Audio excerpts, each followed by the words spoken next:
좋은 일이 일어납니다. 오늘 함께 묵상할 말씀은 시편 146편 1절로 10절입니다.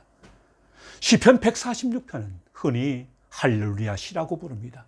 할렐루야로 시작해서 할렐루야로 마치기 때문입니다. 시편 146편 뿐만 아니라 146편에서 150편에 이르는 5편의 시가 동일합니다. 이 시들은 제5권으로 구성된 시편 전체를 오중으로 마감하는 송영 모음집으로서의 성격을 지닙니다. 이 시에는 표제어가 없기 때문에 언제 누구에 의해서 지어졌는지 정확하게 알 수 없습니다. 그러나 학자들은 대체적으로 포로기 이후에 썼을 것이라고 추정합니다. 그 이유로는 이 시에는 포로기 이후 시들의 특징 가운데 하나인 기존 시에 대한 인용이 많으며 그 내용이 포로기 이후 시대에 고조되었던 사상으로 유한한 인간이 아니라 여호와 하나님만 의지할 것에 초점이 맞추어져 있기 때문입니다. 이러한 점에 근거하여 이 시는 페르시아 왕 아닥사스다 1세 통치기에 사마리아인들의 거짓 상소를 받아들여 이스라엘의 예루살렘 성벽 건축을 금지시켰을 때 일명의 저자가 하나님의 도움을 바라면서 지은 것으로 추정됩니다. 교회에서 사용되는 가장 익숙한 용어 중에 하나가 할렐루야일 것입니다. 할렐루야는 동사 할랄의 2인칭 복수 명령행에 여호와의 축약정인 야흐가 결합되어 너희들은 여호와를 찬양하라는 문자적 의미를 지닙니다. 이를 통해서 이들 시편들이 공식적으로 그 예배에 낭송되어진 감사 예배 시로다 짐작되는데 이 시는 145편과 더불어 아침 예배의 시에 낭독되었다고 합니다. 여기서 동사 할랄은 기본적으로 빛나다, 비추다라는 뜻을 지닙니다. 그리고 이에서 파생하여 자랑스럽게 여기다, 자랑하다, 높이다라는 의미로 사용되기도 합니다. 이런 것을 종합한다면 찬양이란 여호와를 자랑스럽게 여기며 그것을 표명함으로써 그 이름을 빛내고 세상에 밝게 비추는 것이라고 할 수 있습니다. 1절을 보십시다. 내 영혼아 여호와를 찬양하라. 이 시는 자신의 영혼을 향하여 여호와 찬양을 권고하는 명령으로 시작합니다. 1절은 앞서 말한 할렐루야라는 명령의 1차적 대상이 누구인지를 밝히는 것입니다. 그것은 바로 시인 자신입니다. 특히 시인은 여기서 내 영혼아로 번역된 나프시를 언급하고 있습니다. 이 단어의 기본형인 네페피시는 본래 호흡, 생명력, 정신, 영혼 등을 의미하며 여기서 유래하여 개인의 가장 깊은 내적 자아 내지 그 존재의 본질, 전인격을 의미하는 단어입니다. 즉 시인은 이러한 표현을 통해서 그 중심으로 전인격적인 열의를 다하여 하나님을 찬양할 것에 대한 다짐을 표출하고 있는 것입니다. 아울러 시인은 그 찬양의 대상을 분명히 합니다. 앞선 할렐루야는 단어만 가지고도 그 의미가 분명함에도 불구하고 다시금 하나님의 이름인 예호와 즉 여호와를 언급하면서 그 대상을 강조한 것입니다. 여기서 사용된 예호와 즉 여호와는 자존자 즉 스스로 계신 자란 의미를 지니며 주로 언약에 신실하신 하나님, 언약을 따라 그 백성을 구원하시고 보호하시는 하나님의 성품을 강조할 때 사용되는 하나님의 이름입니다. 우리는 이것을 통해서 시인이 찬양의 영어로 충만한 것을 짐작할 수 있습니다. 다른 어떤 조건 이전에 하나님 한 분만으로 만족하며 감사하겠다는 뜻으로 그 하나님 마음으로 충분히 찬양할 근거가 있다고 선포한 것입니다. 2절도 같은 맥락입니다. 뭐라고 합니까? 나의 생전에 여호와를 찬양하며 나의 평생에 내 하나님을 찬양하리로다. 1절이 명령형 동사를 사용하여 여호와 찬양에 대한 열의를 표현했다면 2절은 나의 생전에 나의 평생에 찬양하겠노라 다짐을 기록했습니다. 비슷한 의미의 표현을 반복함으로써 하나님을 찬양하겠다는 자신의 열의를 다진 것입니다. 즉 시인은 할렐루야라는 동사를 반복함으로써 하나님을 지속적으로 그리고 열렬히 찬양하고자 하는 자신의 소망과 열의를 더욱 분명하게 표현하고 있습니다. 3절에서 시인은 선포합니다. 백성들을 의지하지 말며 도울 힘이 없는 인생도 의지하지 말라는 것입니다. 왜 그래야 합니까? 인간은 유한하기 때문입니다. 먼저 시인은 방백들을 의지하지 말라고 합니다.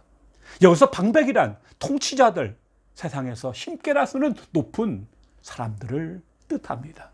그들을 의지하지 말라는 것입니다. 의지한다는 것은 그들을 신뢰하고 의존한다는 말로 그들에게 희망을 거는 것을 뜻합니다.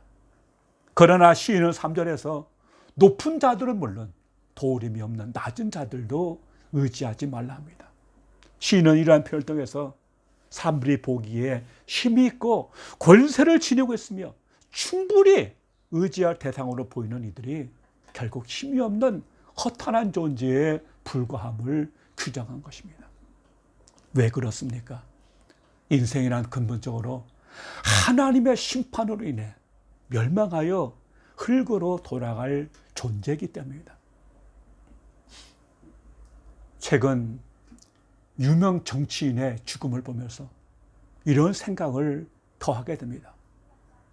혹자는 한국 현대 여성사는 그를 빼고는 설명이 안 된다고 표현했습니다.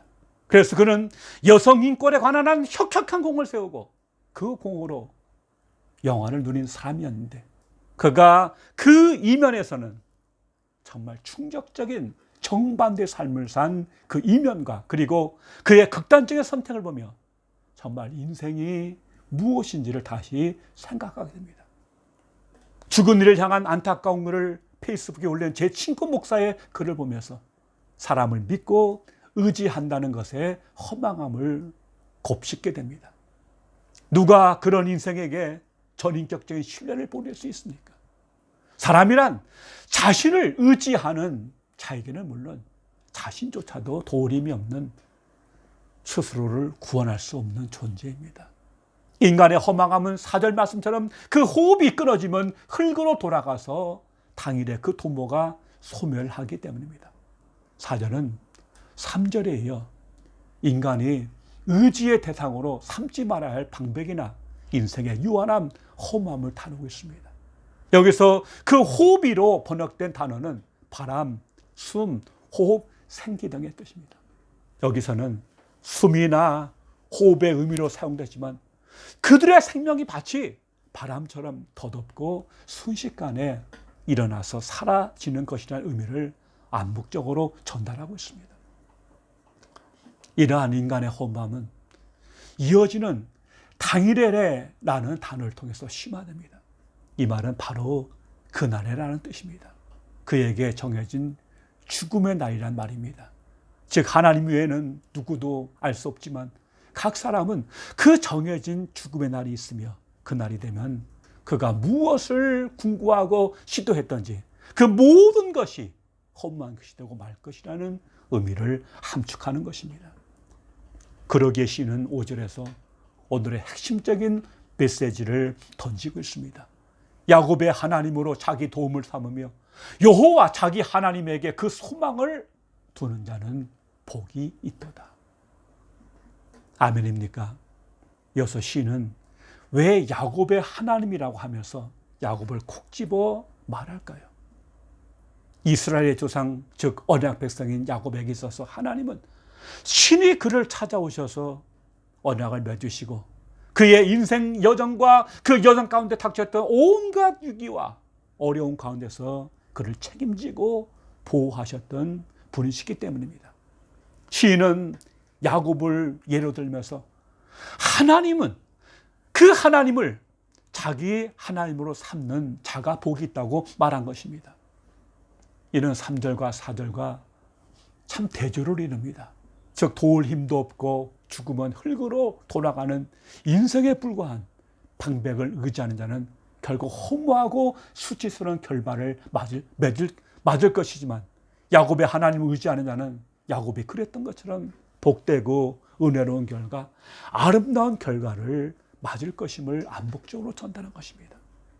우리의 약함은 하나님의 전능하심을 드러내는 통로입니다.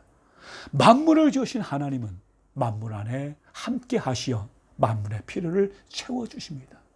이는 하나님이 그분의 피조물들에게 신실하시기 때문입니다. 6절부터 10절의 모든 찬양의 제목들은 6절에 나타난 하나님의 성품으로 인해서 가능합니다. 즉 하나님께서는 신실하신 분에게 어느 상황에서든지 항상 믿고 의지할 수 있는 분이라는 것입니다. 다시 말해 하나님이 전능하신 분이시며 약속을 이행하시며 진리를 지키시는 분이시기에 뒤에 이어지는 개별적인 항목들, 즉 보호하시고 자유케 하시고 붙들어 주시고 의롭고 정직한 자를 세우시며 악인들 향한 심판을 내리실 수 있다는 것입니다. 저 개인적으로는 7절에 여호와께서 갇힌 자를 해방시키시며가 마음에 다가옵니다. 이들은 묶인 자들, 투옥된 자들입니다. 이들은 악한 자들에 의해서 그 자유가 박탈당한 삶을 말합니다. 그들에 대해서 하나님은 해방의 은혜를 베풀어 주십니다. 하나님께서 포로되고 갇힌 자들을 풀어주신다는 뜻으로 영적으로는 신앙적 자유를 박탈당하여 고통 중에 있는 의인들을 구하여 주신다는 의미로도 해석할 수 있습니다. 이뿐만이 아니고 육신적으로 묶인 자, 그리고 경제적 묶인 자, 모든 갇히고 묶인 모든 것을 하나님은 자유케 하신다고 말씀하신 것입니다. 여러분, 어릴 때에 숨은 그림 찾기를 해보셨습니까? 7절부터 10절에 숨어있는 하나님의 성품을 찾아보십시오. 그리하여서 시편 기자처럼 나의 생전에 나의 평생에 내 하나님을 찬양하리로다가 저와 여러분의 고백과 찬송이 되었으면 좋겠습니다. 시온아, 내 하나님은 영원히 대대에 통치하시리로다. 할렐루야. 나의 생전에 여호와를 찬양하며 나의 평생에 내 하나님을 찬양하리로다. 아멘. 기도하시겠습니다. 아버지 하나님 감사합니다.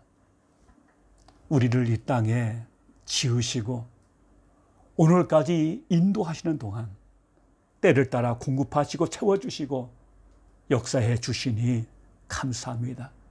신실하신 하나님, 미쁘신 하나님을 우리 평생에 기뻐하며 찬양하며 높이게 하시고 주를 찬양함이 우리 입술에 가득할 수 있도록 주의 은혜를 더하여 주시옵소서.